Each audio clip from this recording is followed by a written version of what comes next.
біздің мәдениет және ақпарат министрлігінің жоспарында біздің комитеттің архив құжаттама және кітап ісі комитетінің ұйымдастыруымен бізде халықаралық конференция бүгін ұйымдастырып отыр.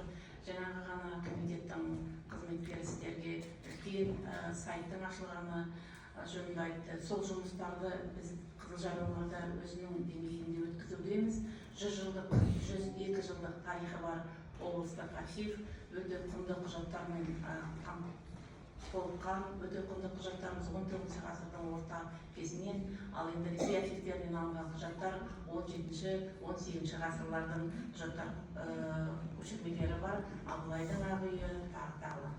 Сонымен бірге бүгінгі күні архив тек қана құжаттарды шығарып, құжаттар жинағын ғана шығарып қана қоймай, үлкен зерттеу жұмыстарын жүргізеді. Сондықтан да бүгінгі баяндамада қысқаша айтып, осы Қайсар ағамыз, ғалым және тыңдап кетіп қалды енді жұмысына байланысты Мәмбет ағайымыз, бұл кісілердің қатысып біздің жұмысымызды осылай тыңдап, оң нәтиже береді, қолдау жасағанда бізге құлақтық деп айтамыз. Солтүстік Қазақстан облыстық архиві өзінің баяндамасын бастаған уақытында, осы бүгін сізге презентация ұсынған уақытында қазақстандықтардың осы ұлы отан соғысынан 1.200.000 ресми деректерге бойынша айтамыз.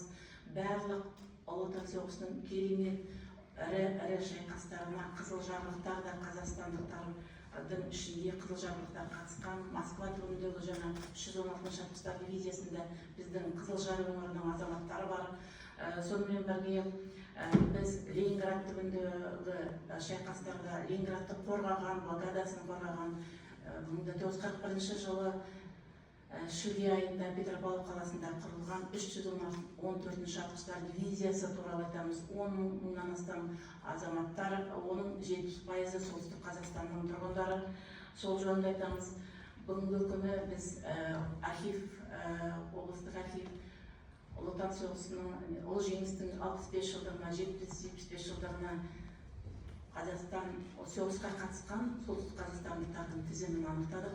120 мыңға жуық азаматымыз біздің елден барған екен. Боздақтар кітабында соның 32 мыңы қаза болды деп айтылады. Енді мен ойлаймын, қаза болғандардың саны онда Боздақтар кітабы Көкшетау облысы бүлік болдықтар, сондықтан оның саны 40 мыңнан асып түседі деген деректер бар. Сіздердің алдарыңызда Қазақстанда ең бірінші ЭВК госпитальдарында қабылдаған Петропавл қаласы да, солтүстік Қазақстан облысы бүгінгі Ақмола облысы құрамында 44 жылға дейін болды. Сондықтан да 6 ЭВК госпитальда қабылдады. Петропавл қаласының өзінде 3 ЭВК госпиталь болды. Сіздердің алдарыңызда соның тарихы алдарыңызда тұр. Бізде құжаттарымыз бар. Енді бірінші 41-42 жылы ғана 2 мыңға жуық жараланған азаматтар, әскерлеріміз келіп, соның 70%-ы емделіп қайтадан майданға жолданған екен. Соның ішінде енді қай жерге орналастырып десе, ол облыстық кітапхана, сонымен қатар қалалық, облыстық аурухана, қалалық аурухана және тіпті пионерлер үйіне, сіздердің алдарыңызда тұрған ғимарат, пионерлер үйі, қазір енді ол жоқ, оның орнында қазіргі заманға ғимараттар тұр. Алдарыңызда 38-13 ЭВК госпиталь, бұл Ростов-на-Доныдан келген, бірнеше ғимараттарда орналастырған, негізінен контузия алған жаралы азаматтарымыз екен. Осы госпитальдің қызметкерлерін көріп тұрсыздар, жауынгерлермен. Одан кейін 35-95 ЕВК госпиталін көріп тұрсыздар, нейрохирургия, челюстно-лицевая, глазная, лор аурулармен емделген. 43 жылы облысы таратылған бұл ЕВК госпиталь.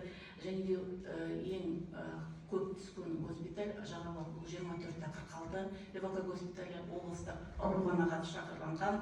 Ол госпиталь негізінен қаза болғандар, жараланып сол Петропавлдың жерінде жерленгендер 139 азаматтың көбі сол 24-46 ЕВК госпитальде. Бізде Петропавлда қалалық зират бар. Онда екі бөлім, бір мұсылмандар зираты, екі бөлімнен, сосын христиандар барлық бір жерде жатыр. Сол жерде жаңа жағалалық азаматтарымыз жерленген.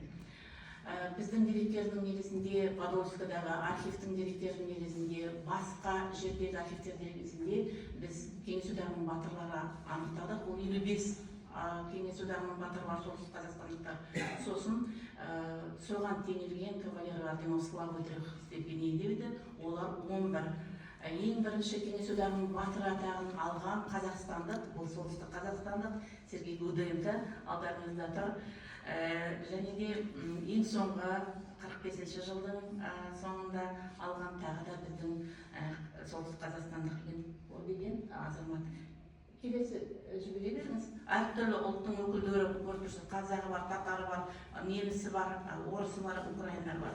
Сіздердің алдарыңызда 114-ші атқыштар дивизиясының Иван Шуховты білесіз, жазушымыз, жерлесіміз.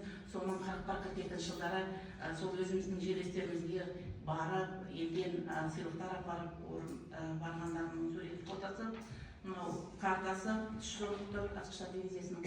Қараңыз, 41-ші жылы шілде айында біздің Петропавлға 20 эвакуацияланған завод келді, жаңа ол жөнінде айтып кетті. Соның негізінен 5-еуі жаңа өнімдер шығарған, оның ішінде өнімдердің, яғни продукция деп айтамыз ғой орысша. Соның ішінде бұл глубинные бомбы, торпеды, мины, корпуса ракетных снарядов, М-30 и радиостанций. Сондай жасалған екен. Мен жаңағыдан айтып кеттім, солтүстік қазақстандықтардың тізімін біз қорғаныс министрлігі, қорғаныс департаменті, райондық комиссарияттардан алып, соларға барып, басымызды иіп, электрондық сканировать етіп, карточкалар, алфавит сканировать етіп, осындай сайт жасадық. 118 мың адам.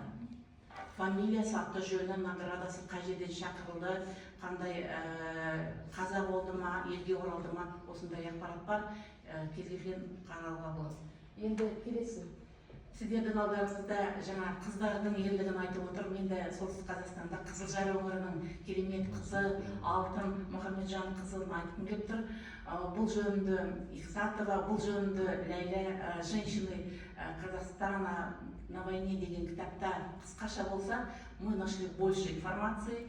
Соны Егемен Қазақстанға мақала ретінде жақын арада шығарды. Мастер стрелов 17-го истребительного полка Прибалтийского фронта, награждена орденом Отечественной войны второй степени. Аман-есен елге оралған. Қызметін жалғастырған. 2007 жылы қайтыс болған, Петропавл қаласында жерленген. Тағы да бір ерекше анықтаған жұмысымыз бұл тікелей Москваның Подольск қаласының қорғаныс министрлігіне жұмыс істеген. Біз архив ерекше мақтанатынымыз бұл Мұқанов Шарбатай туралы. 20 жастағы жігіт, 20 жылға 20 жаста қаза болған, Таллин қаласын азат еткенде.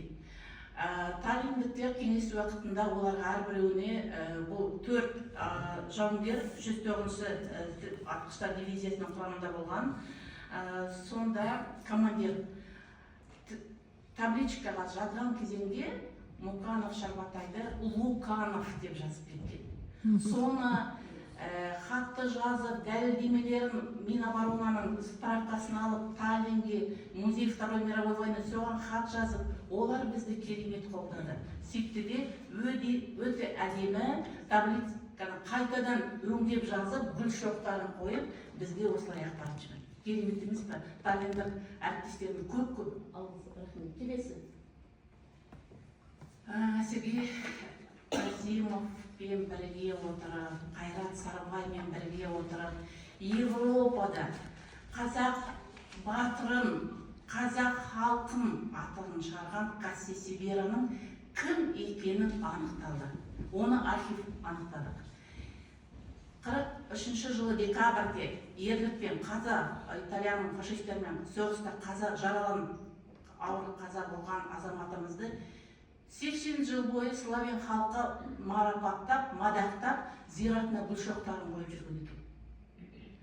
Тек қана аты Касси Сибера.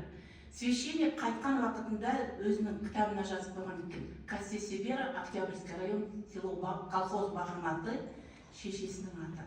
Шешесінің аты арқылы архивте сақталған араб графикасымен жазылған тізімдерді қарай отыра Ибраева Тыйыштының баласы Есемсейітов жиенші екенін анықтады. Міне сіздерге осындай керемет ақпаратпен бөлісіп айтқым келді. Администрация әкімшілігі, президент әкімшілігі осыны